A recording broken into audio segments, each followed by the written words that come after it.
will give you a professional future. So that's how I came up with the idea of mentoring PhDs in STEM, not just women in STEM. I'm involved as a mentor in the Lean, which is a large platform and organization, a global organization, which offers free mentorship to women. So I have a mentee through the Lean in Leeds, who is a PhD student. And I'm also the cycle leader, because you can have cycles, in a sense, a peer, a team that are mainly peers at different stages of their career. In a sense, it's like a team mentoring, which is also a very different and a very interesting aspect in mentoring. Now, people might think, I don't know, maybe your audience might think, okay, yes, but what is mentoring? Mentoring, in a sense, aims to give scope, give purpose, and give confidence, and create a plan with actions. And based on these actions, you're going to have results as a proof of the way one paves for his or her career. So all these things happen at the same time as the podcast, which is a great way to communicate what one does, to come in contact with people of adjacent areas to engineering, science, and technology. For example, tomorrow I'm going to have an interview with a professor from the Berlin School of Business and Innovation, who has proposed a global degree.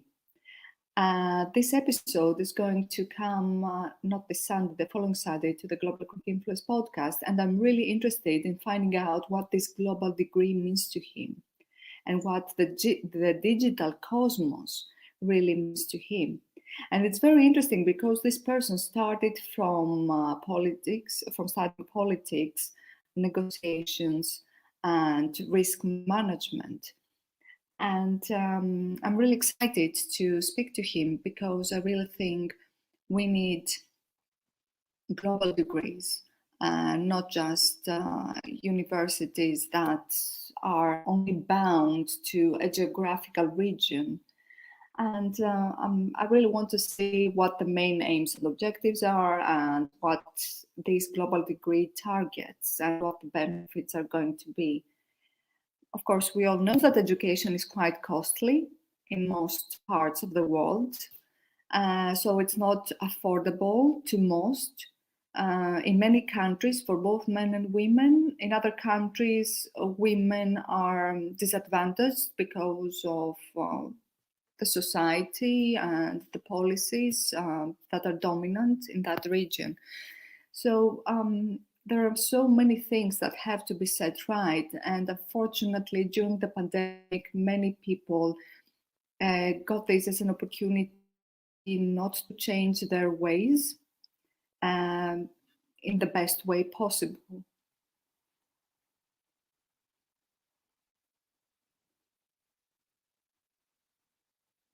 Sorry, my kid was playing, so I muted myself. Okay, so I love the idea. He was like right outside the door playing with like Nerf guns.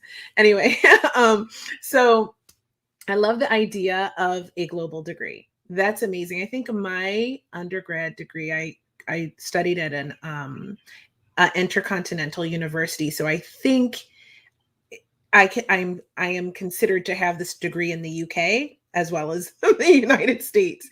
But that doesn't happen everywhere, right? So I could have done all this 8 years of studying like I did to get my master's degrees and go to another country, and it means nothing. And that happens. You see that a lot when people come to the United States. They're like a doctor in Costa Rica, but they come here and their degree doesn't mean anything.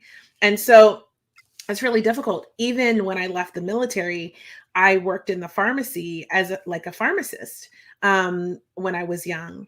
But even leaving the military and coming out into the civilian sector, that education didn't mean anything. So it's just interesting, the concept of a global degree and how that could benefit and change the world in such a positive way. I'll be interested in hearing that episode, I think, myself. And but I have a question for you.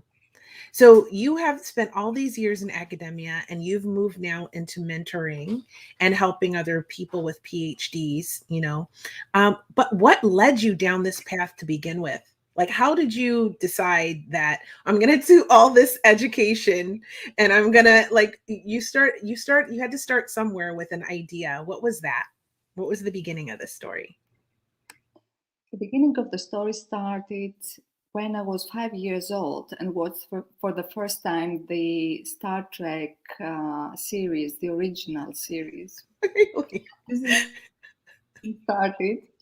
I know, I mean, back even at those times, which are not, I'm not that old, by the way, as the Star Trek original series, I mean, um, it was very uncommon for a little girl to be inspired by space traveling.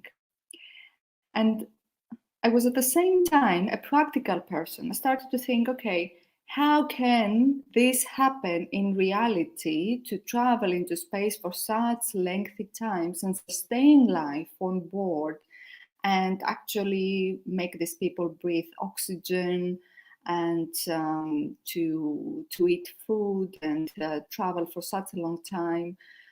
And then I started to look into the fields that could potentially, based on the technology we had, to such advancements. And I saw that chemical engineers were not only builders of big constructions like plants around the globe. And I mean, we designed the plants for the pharmaceutical industry, for the paint industry, the steel industry, the energy industry, anything that really has chemistry and biochemistry in large scale. This is where you meet a chemical engineer, because in a sense we take the lab scale chemistry and we can study lab scale chemistry and the materials around them, the reaction systems and so on, and bring them to large scale. So this seemed like the best path I had to follow. Of course, I always had this backup plan to become an archaeologist, because I also like the Indiana Jones movies. I really like the adventure, the discovery. So anything that would involve adventure and discovery, I thought that that was what I had to do. During my study years in high school and even at university, I realized that I had to be disciplined in my time, in how I organized everything, and also disciplined in my thoughts. Because science can only be objective, it cannot be subjective. If something is not working, it's not going to work based on what we know, based on the theories and axioms we have at hand. Of course, nobody can predict if things will change in the next 20, 30, 50 years. So I also knew that science is not lying. And one of the things I hate in life are lies, especially lies from people. And I don't know, especially some people really like to give false hopes. And I just wanted to give to people realistic hopes, to have realistic expectations. So we're talking about values of honesty, objectivity, discipline, and of tangible expectations and results. And matched very well with my characters, and everything this discipline represents matched very well with my character. I always thought I wanted to go to the industry. I worked for the industry before I did my PhD, and because I was working at the same time as a research associate at a technological institution in Greece. I realized that I really liked research, so I decided to go back to research and do a PhD. During my PhD years, I started to prepare to become a lecturer by doing the first degree of the Higher Education Academy to become an associate fellow. So before finishing my PhD, I became an associate fellow of the Higher Education Academy. I started to apply for research fellowship jobs. And then one day I saw this lecturing position at the University of Ulster in Northern Ireland. Um, uh, Even though I didn't have my PhD at that time, but in the job description, it was clearly stated that even if one was at the stage of submitting their PhD, they could for the job. I did, and I got the job. I got tenured within 3 years. I stayed there for 6.5 years, then moved to the University of Bradford in the chemical engineering department. I asked to be tenured within a year's time as I worked in the UK academia before. They accepted that. So I left the academia while I was tenured. And I did that again because some things were not clicking. It didn't feel right. I was not feeling well with what I had in mind and with the way things evolved. I realized Wow. that life is too precious to not to risk, but it's too precious not to try. And I'm not really afraid or scared of making shifts in my life. And I thought that that was the right time to make that shift. Wow. That's incredible.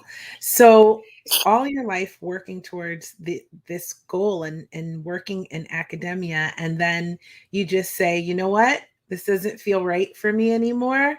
And you just take the risk, you take the leap and get out of your comfort zone and go into something new. That's really inspiring, actually, to just not be afraid and say that, life is too precious, to not try to be happier, for be more fulfilled. My life's goal was not to be in the academia. My life's goal has always been knowledge.